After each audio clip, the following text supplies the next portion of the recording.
Приветствую тебя, дорогой подписчик.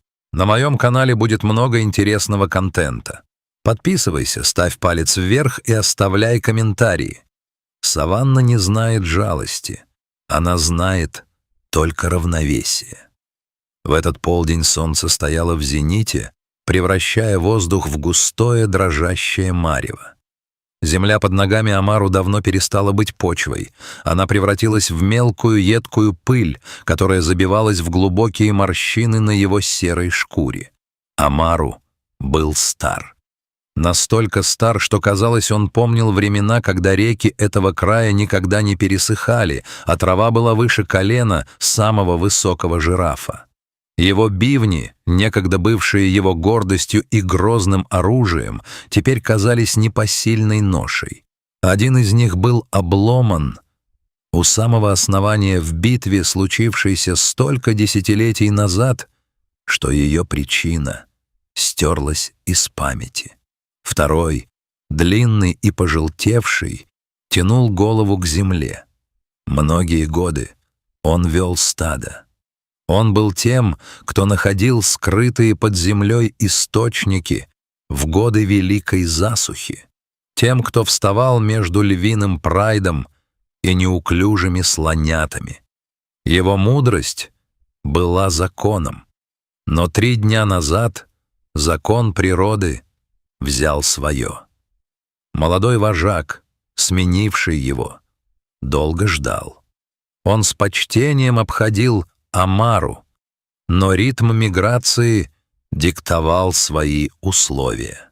Стадо должно было идти к далеким горам, где еще осталась влага. Омару отстал. Сначала на 100 метров, потом на километр. Его суставы, изъеденные старыми ранами и бесконечной дорогой, больше не слушались. Он остановился в тени чахлой акары, и стадо, издав прощальный низкий трубный зов, ушло за горизонт. Омару не обижался. В его мире нет места обиде. Есть только понимание. Он стоял неподвижно, его тяжелые веки медленно опускались. Он ждал. Тишину саванны нарушил звук, который невозможно спутать ни с чем. Низкое прерывистое хихиканье. Оно не было веселым. Это был звук ожидания. Рахо, вожак стаи гиен, был ветераном сотен охот. Его левое ухо было разорвано, а на боку красовался старый шрам от копыт буйвола. Он знал запах смерти задолго до того, как она наступала. И сейчас от старого слона пахло именно ею, усталостью, перегретым металлом крови и угасающей волей. Стая Рахо состояла из 12 особей. Они не спешили. Гиены — мастера измора.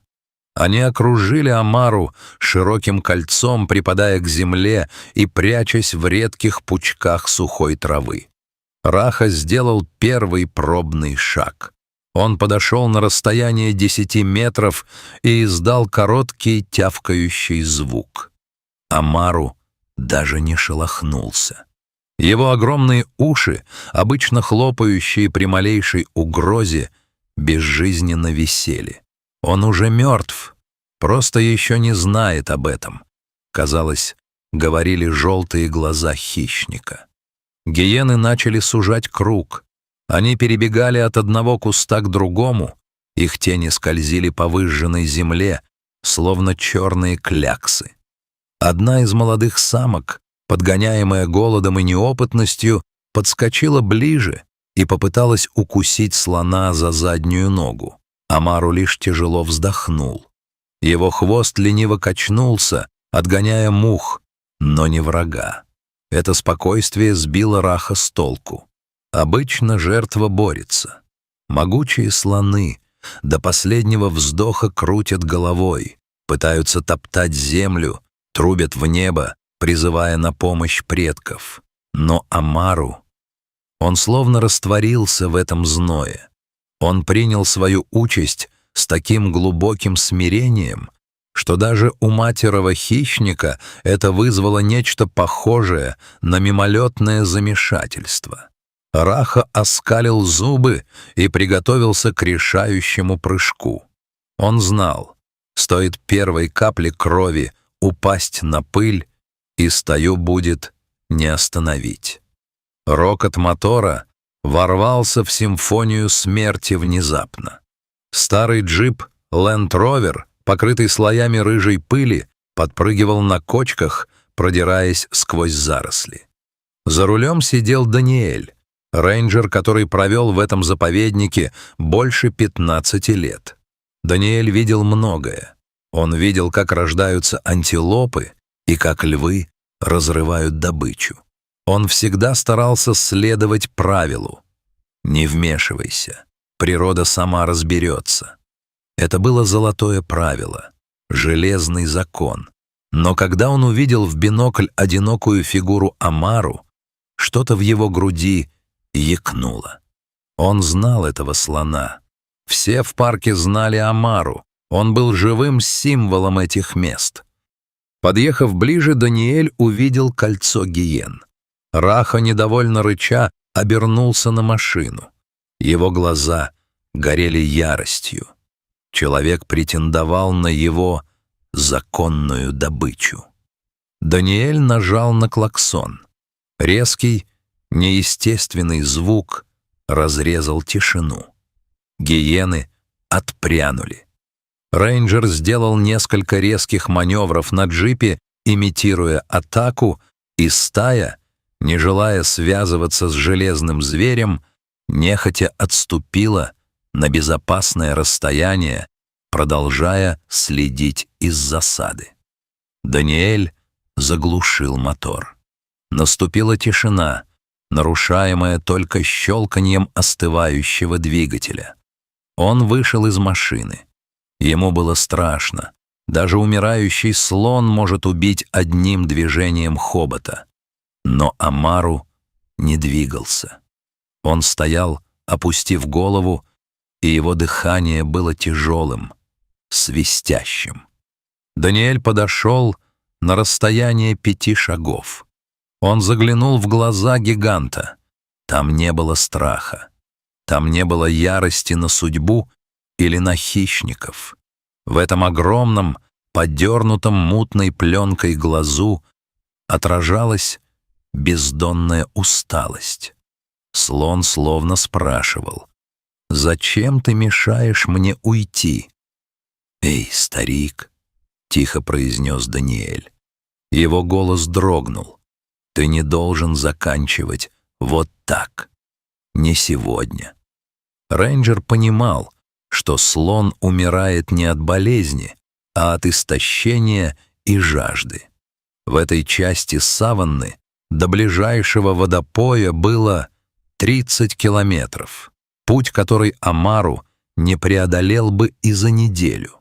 Даниэль вернулся к машине и достал из багажника несколько 5-литровых канистр с водой. Он знал, что этого ничтожно мало для такого гиганта, но это было все, что у него было прямо сейчас. Он открыл первую канистру и медленно вылил немного воды в складное ведро. Звук льющейся жидкости подействовал на Амару магически. Его кончик хобота, до этого безжизненно лежавший в пыли, едва заметно дернулся. Даниэль подошел ближе и поставил ведро прямо перед хоботом. «Давай, Амару, пей». Слон медленно, с видимым трудом поднял хобот. Кожа на нем была похожа на кору древнего дуба, сухая и потрескавшаяся. Хобот коснулся поверхности воды. Послышалось жадное втягивание. Амару выпил все до последней капли. Даниэль открывал канистру за канистрой. С каждой новой порцией в теле великана словно пробуждалась искра. Его уши сделали первый слабый взмах. Он поднял голову выше, и Даниэль впервые увидел, как его взгляд сфокусировался на человеке. В этом взгляде было нечто большее, чем просто благодарность животного. Это было признание. Два существа, разделенные миллионами лет эволюции, в этот момент стояли на одной черте. Один предлагал жизнь, другой соглашался ее принять. Когда вода закончилась, Амару издал тихий звук, не трубный рев, а скорее глубокий вибрирующий гул, который отозвался в самой груди Даниэля. Это был знак доверия. Даниэль понимал, если он уедет сейчас, гиены вернутся через час. Он достал рацию. «База — это Даниэль. У меня ЧП. Квадрат 42, 12. Старый Амару». Он упал. «Мне нужна группа эвакуации и ветеринар». Голос в рации ответил с сомнением. «Даниэль, ты же знаешь правила. Он стар. Это естественный цикл. Мы не тратим ресурсы на...» «Это не просто слон», — перебил его Даниэль, глядя прямо в глаза Амару.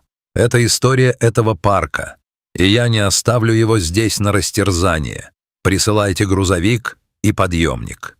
Под мою ответственность». Ожидание длилось вечность. Солнце начало клониться к закату, окрашивая саванну в кроваво-красные тона.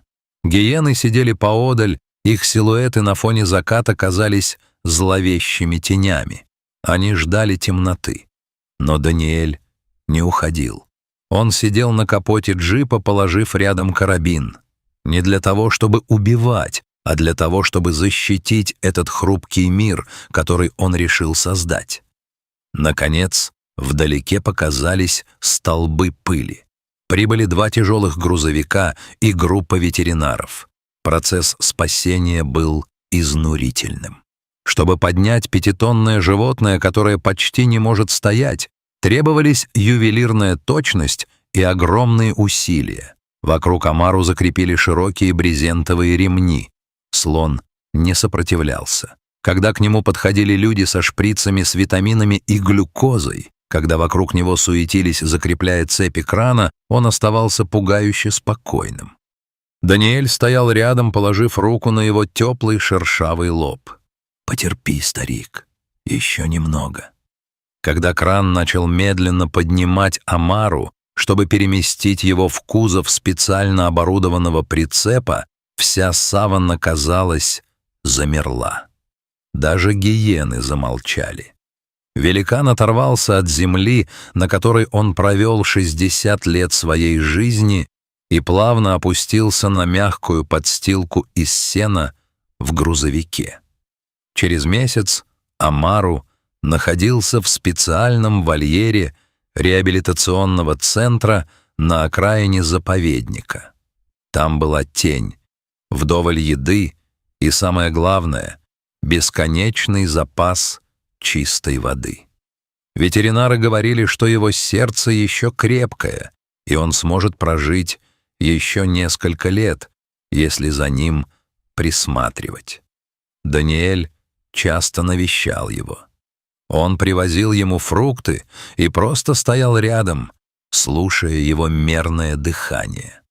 Однажды вечером, когда солнце снова окрашивало мир в золотистые тона, Даниэль смотрел на Амару и думал о том дне в выжженной саванне.